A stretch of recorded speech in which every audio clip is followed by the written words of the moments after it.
putting my speakers back on my desk specifically for this video. I'm gonna get a comparison of the speakers on the desk versus the speakers on these super cool monitor stands.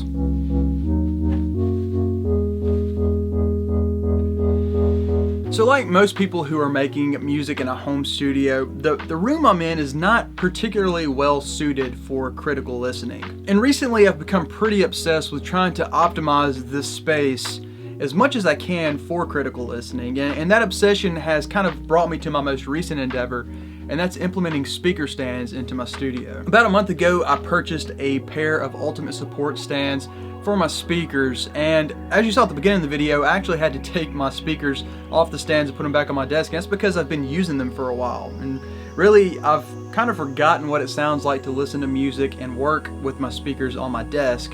Which brings me to today's video. Do you really need speaker stands for your home studio? And obviously I would say you don't need speaker stands per se, but I'm gonna spend some time today with my speakers on my desk, and then I will take some notes of kind of the qualities of the sounds that I'm hearing with my speakers on my desk. And then I'll throw my speakers back on the stands and I will compare the sounds that I'm getting from both scenarios. And hopefully today, by the end of the video, in one way or another, I will be able to communicate what I'm perceiving as the benefits of having my speakers on stands rather than on my desk. So a relatively quick Google search this morning kind of showed me a few reasons why people typically like to use speaker stands. So the first thing I saw really was people wanted just more desk real estate. They wanted to get their speakers off of their desk so they could use it for other stuff. But the other two reasons were purely performance based. First off, people say, and what you'll see later in the video, having the speaker stands makes it a bit easier to achieve that equilateral triangle that you're going for in your speaker placement. You want your speakers to be as far away from one another as they are from you in your sweet spot. And so if you have your speakers on your desk,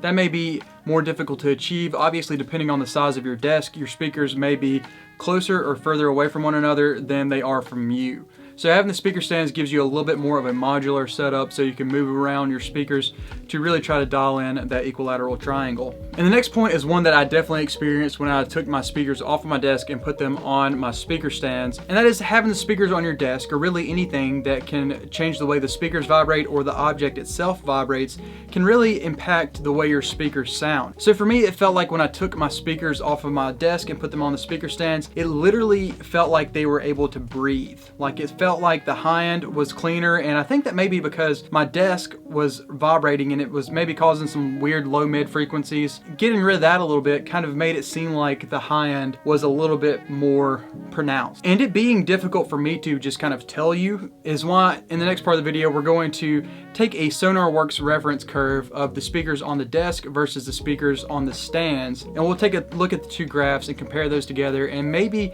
it will reflect what I'm saying of there being less low mid information. I'm not sure if that's going to be the case, but to my ears, that is what I've experienced so far. So I'm going to go ahead and grab my SonarWorks mic and set it up and get a measurement of the room with the speakers on the desk versus off the desk, and we'll see what that looks like.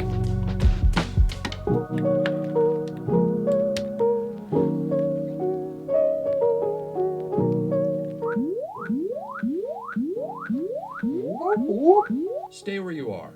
Measurements in progress. SonarWorks says the speakers are 3 foot 3 inches from one another, and the sweet spot is 2 foot 8 inches. So not exactly an equilateral triangle. We'll try to fix that when we put them on the stands.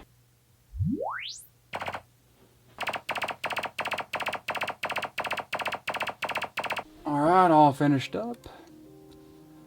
Ooh, okay, so hopefully that looks a little different in the next measurement. Looks like the low end's actually pretty good, so I don't think my subwoofer is too loud, which is awesome. Looks like probably like somewhere between 8 and 10 decibel hump at 100 hertz, and then also the same right around like in the 200 to 300 range. Then it slopes off, and then the high end's really not too bad. This hump right here, I kind of am expecting to stay there, but this one looks different. I don't recall that from the last measurement I did. So we'll see what happens when we put them on some stands. I'm expecting that having the monitors on the stands will kind of tame that low mid boost a little bit. I feel like a lot of that is coming from the speakers resonating on the desk.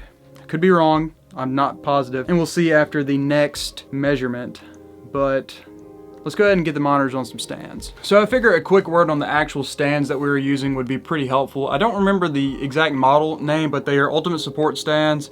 They are about $300 on Sweetwater, but I was able to find them on Facebook Marketplace for $150, so I snagged those pretty much immediately when I saw that. They're obviously not as robust as something like a Sound Anchor monitor stand, but for $300, they're definitely better than that one studio monitor stand that everybody knows. You know what I'm talking about. They have these inserts up top that are meant to decouple the speakers even more from the stand, and they have spikes on the bottom. This thing can literally be used as a weapon if need be because the spikes. But that's meant to, again, even further decouple the speaker from the ground. They want the absolute minimal point of contact with the ground, so you have those spikes, and then you have actually a pretty robust speaker stand. But anyways, I'm gonna go ahead and put these behind the desk. I'm gonna try to get the equilateral triangle a little bit more accurate this time than in the last measurement, and we'll run a SonarWorks graph again and see what it looks like. All right.